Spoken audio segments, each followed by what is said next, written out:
Правительство турузанда шылы бретанар пілбен мал сонжы көршіткан улыс шылысты. Республика пазынан туғазырғы хыкайсының аймақ бұлонарына шибірге 8 фермер келпарды. Оларға пустын хонын теледіргі ал хоны министерствоздан гранты берілді. Шибірге пешістір фермер Валерий Межиков шуғарғы азғы салдан кіфіханы пылтыр күскуді жүстіп алған. Жипабызы аға керекті пастирға ненже тапас анық берген. Ол мал арызында кішігдің сығары қайынған. Олардың ондайын шақсы пілчі. Аға хузамал имнерге өнетін үгірініп алған. Тоғысты налы пастып шытқан кізе 3 миллион грант берілді. Мен алықсам техника ұтоғынырға.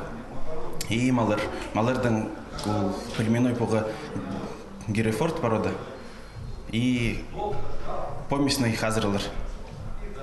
И техникаге ползырға телега, тырбас и пресс. Тоғынырға погрузчик базовал техник тракторға. Пусхонын налы жүстіп алған шонға 1 миллион чарымна 3 миллионға шетірі грант көріп барған. Андық болызығыны шейбіргі бір кізі алды. Мал түдіп сөбірінің айғы шетқан ұлысқа қабызығы сені 8-10 қатып ұлық. Онның 30 миллионға шетірі. Андық келкі мақшы бір ұлық өр ат әзі Николай Данилкаға келісті. Ол Алтай айманың. Алынжы грант 3 миллион чарым Бондаревчігі алхоны предприятизіне берілді.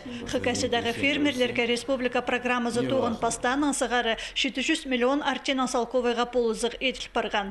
Бөл ал хонин теледергі республика бюджетінің 200 миллион поздылған. Пазағы шылды анауық көп болыр танықтан регион пазы.